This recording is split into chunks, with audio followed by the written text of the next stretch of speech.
Bonjour, bonjour, bienvenue sur le plateau de Bâti Journal TV. Nous sommes au Carrefour International du Bois à Nantes, Carrefour International 2018. Et nous allons quitter Nantes immédiatement pour partir au Népal. Avec moi, Antoine Ansker, bonjour. Bonjour. Vous êtes président de l'association Rock'n'Wood et puis on verra après ce que fait cette association. À côté de vous, Aude Caudron, bonjour. Bonjour. Vous êtes la chargée de communication de la même association. En face de vous, Jean-Claude Baudin, vous êtes directeur, vous, de Charpente Cénomane. Bonjour. Bonjour. Alors, on va commencer par les présentations. On va commencer par Charpente Cénomane, et puis après, on ira vite voir ce qui se passe à l'association. Charpente Cénomane. Alors Charpente Cénomane, c'est une petite entreprise de construction bois qui sévit dans la Sarthe et partout en France. Une belle PME, plutôt petite entreprise. 50 personnes, ouais, une moyenne entreprise de construction bois, 50 personnes. Et on est spécialisé en charpente et construction bois. L'association Rock'n'Wood, pierre et bois, c'est ça? Exactement. Qui veut nous la présenter? Je vais la présenter. Donc, l'association a été créée en 2016. Initialement, c'est une association sartoise créée au Mans par 3 jeunes diplômés, à savoir 2 architectes et un ingénieur bois. Et le défi a été de partir dans un pays qui s'appelle le Népal pour aller reconstruire post-tremblement de terre. Donc l'idée du Népal, c'est après le tremblement de terre, c'est ça? Exactement. L'idée, en fait, a été de prendre un peu la température dans le pays, se rendre compte des dégâts et également de ce qui se faisait sur place pour s'en inspirer et le reproduire sur nos constructions. Ça, c'était il y a combien de temps? C'était fin d'année 2015 et ensuite retour en 2016 pour l'ensemble de lancement des constructions. Aujourd'hui, l'association, c'est combien d'adhérents et combien de projets? Alors, il y a 4 projets, une centaine d'adhérents et cette année, on a reçu 41 bénévoles. Donc, ils n'ont pas été là tous en même temps, mais on envoie à peu près entre 3 et 4 bénévoles sur chantier pour accompagner la construction. Donc, c'est des bénévoles qui sont des artisans et également des architectes, conducteurs de travaux. Voilà, donc l'idée, c'est vraiment de construire. Et je vais donner la parole à Loison, d'apprendre à construire, c'est ça? Exactement. Alors, je vais être un peu provocateur, on ne sait pas construire au Népal. On sait construire, mais on n'a pas forcément toutes les techniques. En tout cas, les techniques que nous, on peut apporter sur la base de parasismique. C'était plutôt des constructions empiriques. Ils devaient avoir une maison, donc au fur et à mesure, ils se sont dit, voilà, on a des pierres, on a du bois, on va monter quelque chose. Nous, ce qu'on essaye d'apporter, c'est d'utiliser ce qu'ils utilisent déjà, la façon de construire, les matériaux qu'ils ont, leur savoir-faire aussi, parce qu'ils ont des savoir-faire. C'est des excellents tailleurs de pierre, par exemple. Et on essaye de mettre tout ça en place avec les différents éléments techniques, les compétences que nous, on peut apporter, notamment dans la gestion de chantier, dans les éléments de parasismique, surtout pour la charpente, en utilisant du contreventement, ce genre d'éléments. Et aussi dans la maçonnerie, il y a des éléments qu'ils n'ont pas forcément sur les pierres d'angle, les pierres boutisses, ce genre de choses. Du coup, nous, on va essayer de leur apporter tout ça sur tout le long du chantier. Donc c'est une formation à longue durée. L'idée, c'est pas d'apprendre à construire, c'est d'améliorer les modes constructifs et d'apporter de nouvelles techniques éventuellement aussi. Quand même, parce que la charpente, c'est une nouvelle technique. Oui, exactement. C'est là d'ailleurs ce qui est le plus intéressant, c'est cet échange qu'on a, toujours ces allers-retours entre les ouvriers locaux et nos bénévoles, qui sont des ouvriers français, qui permet justement d'utiliser un maximum de choses locales pour justement que les gens ont cette impression de déjà vu. C'est exactement leur maison, sauf qu'elles sont plus résistantes, notamment au séisme. Et il y a une confiance qui s'installe déjà pour eux dans leur bâtiment, et aussi la confiance que eux peuvent avoir par rapport à la relation qu'on a avec eux. D'accord, donc c'est une relation de confiance, hein. On est vraiment dans l'échange. On reste 9 mois par an dans ces villages-là. Il n'y a que pendant la mousson où on rentre en France. Et pendant ces 9 mois, nos bénévoles restent quotidiennement avec eux. Donc il y a vraiment un échange, d'une part dans la construction, où il y a cet échange de profession qui s'établit. Et il y a aussi tout l'échange qu'on a au quotidien, lors de dîners, lors de déjeuners, lors de soirées, etc., qu'on a directement avec les villageois. Et c'est justement cette combinaison qui fait que au bout de quelques mois déjà, il y a une réelle symbiose entre les villageois et nos bénévoles. qui sont les constructeurs habituellement au Népal? Est-ce que c'est des entreprises? Est-ce que c'est des gens des villages? Est-ce que c'est comment ça se passe? Aujourd'hui, au Népal, suite au tremblement de terre, il y a eu énormément d'évolutions par rapport à ça. Il y a des entreprises de construction qui sont lancées. Malheureusement, à mon sens, elles sont mal formées. Les constructeurs ont très peu de formation et ils sont plus dans la quantité que dans la qualité. Je pense notamment aux routes ou alors aux maisons qui sont construites vraiment à très très grande échelle, qui sont à mon sens plus dangereuses que ce qu'il y avait avant. Et par contre, dans les villages, notamment là où nous on travaille, donc c'est que dans les zones très reculées, on s'aperçoit que c'est à très très grande majorité des agriculteurs. Donc ils ont très peu de connaissances en termes de construction. Et sauf quelques ouvriers qui sont ce qu'on appelle des mistris, qui sont des ouvriers qualifiés. Et généralement, il va y avoir un charpentier et un tailleur de pierre par village, globalement. D'accord. Comment une entreprise comme la vôtre arrive sur un projet comme celui-ci et qu'est-ce que vous lui apportez, on va dire, à ce projet? En fait, la rencontre, elle s'est faite un peu par hasard à la lecture d'un article de journal. Vous êtes tous dans la Sarthe. Hein. Oui, alors effectivement. Ouais, donc ça, je trouvais ça sympa d'aider une association qui naissait, puisqu'on s'est connus début 2016 en réalité. Et je me souviens, j'ai contacté Antoine quelques jours avant son départ en lui disant ce que vous faites, je trouve ça génial, j'ai envie de vous aider, je vais vous faire un petit don pour vous aider. Et puis je dis on va se rencontrer, et puis il me dit non, c'est pas possible, demain je pars au Népal. Donc c'est comme ça que ça a commencé. Et puis du coup j'ai fait le don, et puis on s'est revus après à l'Assemblée Générale quand ils sont revenus 9 mois après. Et là j'ai découvert l'association, j'ai découvert les gens qui la composent, et j'ai eu envie un petit peu de mouiller un peu plus le maillot. Donc aujourd'hui, on est partenaire de l'association. Donc mouiller un peu plus le maillot, ça veut dire quoi? Ça veut dire... Alors, ça veut dire plein de choses. Ça veut dire que, par exemple, on a mis à disposition notre bureau d'études pour l'association quand elle en avait besoin. On a fait une aide logistique avec du matériel. Et puis on a continué à soutenir financièrement l'association. Donc voilà. Vous êtes allé sur place? Et oui, et du coup, la deuxième année, je me suis dit, mais il faut que j'aille voir vraiment ce qui se passe là-bas, ce qu'on y fait, ce que l'association y fait. Et j'ai passé 2 semaines au Népal, et c'était vraiment génial, quoi, parce que j'ai pu voir ce qu'on faisait réellement sur place. Voir le résultat en fait de l'engagement. Voilà, exactement. Oui. Il y a aussi une réalité qu'on ne voit pas forcément dans les vidéos qu'on peut avoir ou dans les articles de journal. C'est toute la réalité qu'on a au Népal avec les problèmes quotidiens, la vie, la culture, etc. Qu'à mon avis, Jean-Claude a vraiment compris quand il est venu, qu'il y a quelque chose qu'on ne peut pas ressentir, qu'on ne peut pas comprendre si on n'y va pas directement. Si on n'y va pas. Donc on invite tout le monde à y aller. Bien sûr. Exactement. Je reviens vers vous dans 2 minutes. Qu'est-ce que votre œil de professionnel a vu là-bas à la fois, on va dire, dans les modes constructifs, dans ce qui est utilisé, mais aussi dans les modes d'organisation? D'abord, j'ai vu comment on pouvait faire beaucoup avec peu de moyens. Et ça m'a vraiment beaucoup plu. J'ai vu aussi des jeunes avec un engagement incroyable, courageux. Vraiment, c'est rude de vivre là-bas avec les villageois, etc. Moi, j'ai trouvé ça évidemment un peu rude, mais j'ai trouvé une énergie incroyable. Et j'ai trouvé aussi les responsables de l'association là super investis, quoi.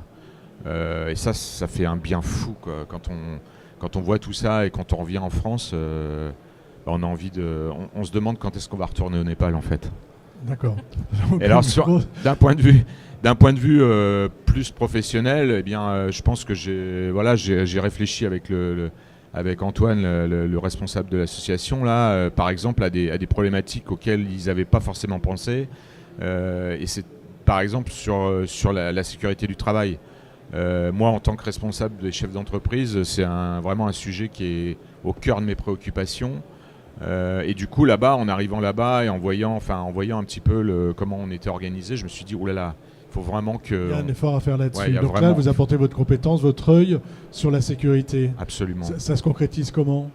Il y a déjà l'œil, mais il y a également, grâce à Jean-Claude, on a pu avoir les bons contacts pour travailler sur notre sécurité et avoir de l'équipement pour l'année prochaine pour l'ensemble de nos bénévoles qui seront sur chantier. Ce qui va grandement nous aider, et en même temps avec Jean-Claude on s'est mis d'accord pour travailler sur l'ensemble de nos chantiers pour mettre une sécurité optimum et l'inspirer auprès des Népalais, même si on sait que ça va être quelque chose de très laborieux. Pourquoi très laborieux ? Parce que c'est pas quelque chose, c'est pas une préoccupation. Déjà avant de penser à sa sécurité, il faut pouvoir manger, il faut pouvoir s'abriter. Donc ça c'est des choses, c'est le quotidien en fait des Népalais, et la sécurité, quand on a une paire de tongs et un short pour s'habiller tous les jours, on va pas aller acheter des chaussures de sécurité. Donc c'est vraiment, faut être très pragmatique au Népal, et faut vraiment s'attarder sur les points essentiels avant de développer quelque chose de trop important qui ne sera pas suivi par l'ensemble. Vous avez eu des accidents ou des... On n'a pas eu de gros accidents, après c'est du bobo. Après, c'est des choses qui arrivent malheureusement, je pense, sur tous les chantiers. On pourrait faire tous autant attention que l'on veut. Il y a vraiment des choses qui peuvent arriver, mais on n'a jamais eu de gros accidents. Donc sécurité du travail, quelque chose qui vous a semblé important de porter en tout cas. Hein. Oui, parce que finalement, l'association, elle construit des bâtiments. C'est-à-dire que ça paraît simple de le dire comme ça parce qu'on est en France, mais quand on est là-bas et qu'on voit qu'on construit des écoles, c'est juste incroyable, quoi. Donc effectivement, on construit des bâtiments, et je pense que les bénévoles qui viennent 6 mois de leur temps, qui donnent de leur temps, je pense qu'il faut qu'on fasse attention qu'ils reviennent en bonne santé. Ouais. D'accord. Autre chose, vous avez un œil aussi de manager. Vous avez apporté un peu quelque chose sur la gestion des équipes, sur les... Ça, je pense qu'ils avaient déjà bien avancé sur cette question-là. Moi, c'est pas facile de manager justement des bénévoles. C'est-à-dire que c'est un autre, j'ai presque envie de dire que c'est un autre métier que d'être chef d'entreprise, parce que il n'y a pas de rapport hiérarchique, etc. Donc je pense que c'est plus compliqué encore que d'être chef d'entreprise même.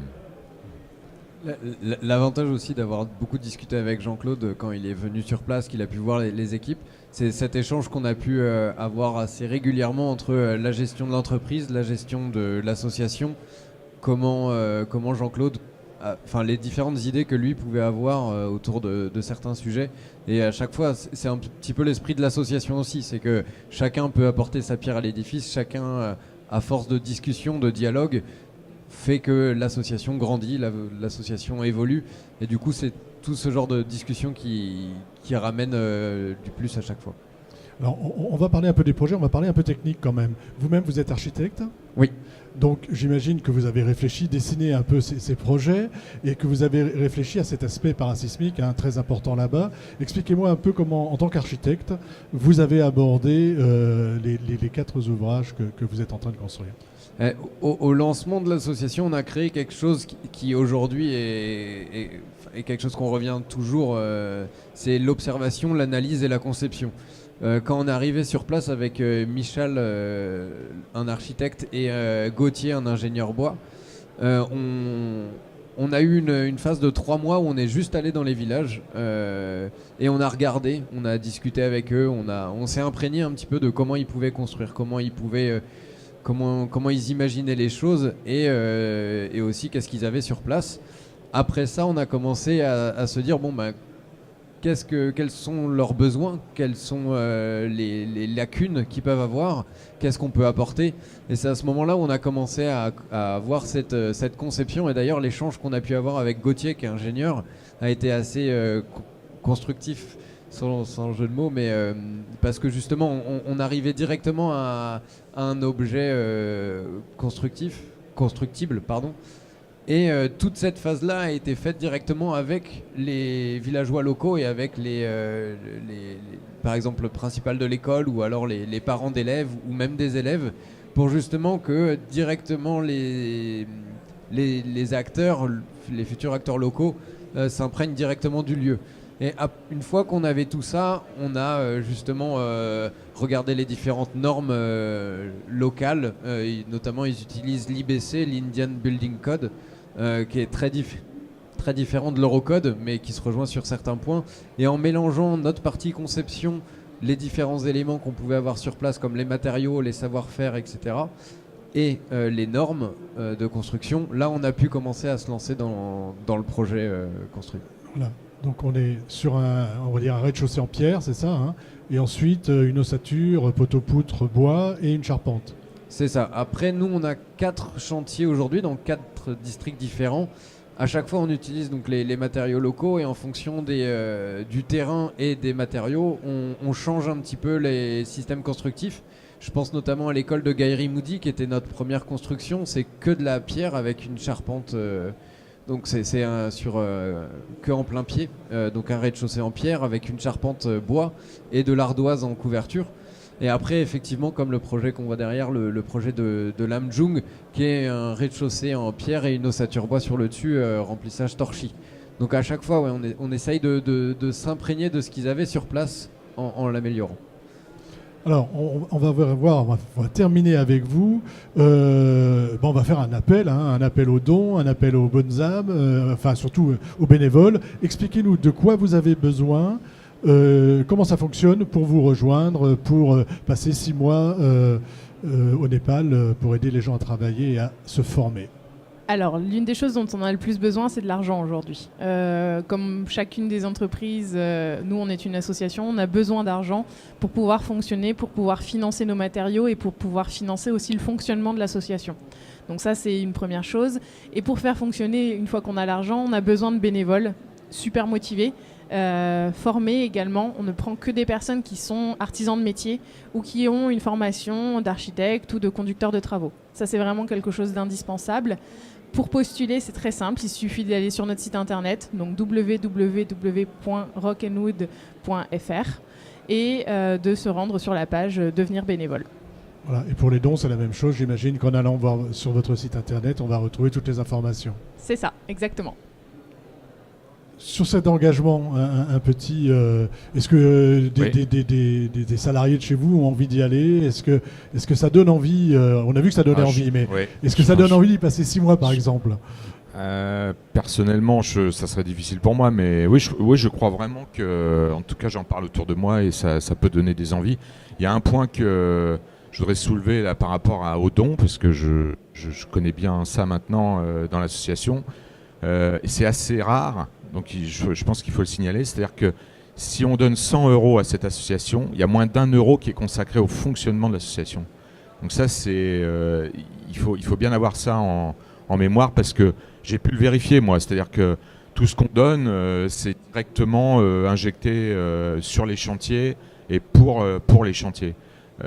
Donc ça, je crois que c'est important de le souligner. Voilà, tout est injecté pour les chantiers. J'imagine que pour les bénévoles, vous financez les billets d'avion, les choses comme ça, mais et la nourriture sur place. Alors, ou est-ce qu'il faut aussi participer d'une certaine manière en achetant son billet? Je pense qu'il faut un certain budget quand même pour partir, pour des dépenses personnelles. On ne finance pas les billets d'avion. Par contre, on prend en charge tout ce qui est hébergement, nourriture et le transport sur place.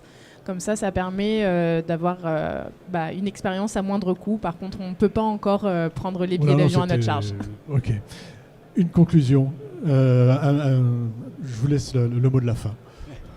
C'est assez brut. Je pense que effectivement des personnes comme Jean-Claude Bonin qui nous permettent d'avancer, de continuer cette aventure est importante, et je pense que le Salon du Bois ici peut nous permettre justement de rencontrer encore plus de personnes, et on invite tout le monde à venir nous voir sur notre stand où justement on pourra discuter plus longuement sur nos actions, sur l'avenir aussi, parce que Rock'n'Wood a vraiment cette envie de pérenniser son action. Donc là aujourd'hui on a beaucoup de projets en tête, on a beaucoup d'idées, on a envie de faire évoluer énormément de choses. Donc plus il y aura de personnes investies, plus il y aura de dialogue, plus on pourra avancer dans ce chemin. Vous n'avez pas peur de trop grossir? Aujourd'hui on s'est fixé des limites, notamment dans le nombre de projets. Aujourd'hui on est à 4 projets par an, on n'ira pas au-delà, notamment pour la gestion, c'est très compliqué. Donc l'année prochaine l'objectif est de finir nos 4 projets. Il y en a un qui est bientôt fini, donc on va en lancer un autre l'année prochaine. Et on n'ira pas au-delà de ce rythme pour l'instant, notamment pour être sûr de pouvoir bien fixer nos bases, que ce soit dans le bureau d'études, que ce soit dans la gestion des bénévoles, que ce soit dans la gestion aussi de la formation. Et ensuite, on verra. Pour l'instant, on reste à ce rythme-là. Merci d'être venu nous parler de cette initiative sur le plateau de Batijournal TV. Donc, on peut vous voir au Carrefour International du Bois sur le site internet, rappelez-nous. www.rockandwood.fr. Voilà, il y avait également un article dans le dernier numéro de Woodsurfer, qui est notre partenaire pour cette émission. Et donc une émission à retrouver sur le site de Batijournal TV et sur le site d'un autre partenaire important, France Bois Forêt. Merci beaucoup d'être venu jusque-là. Merci Merci beaucoup. pour votre invitation. Au revoir.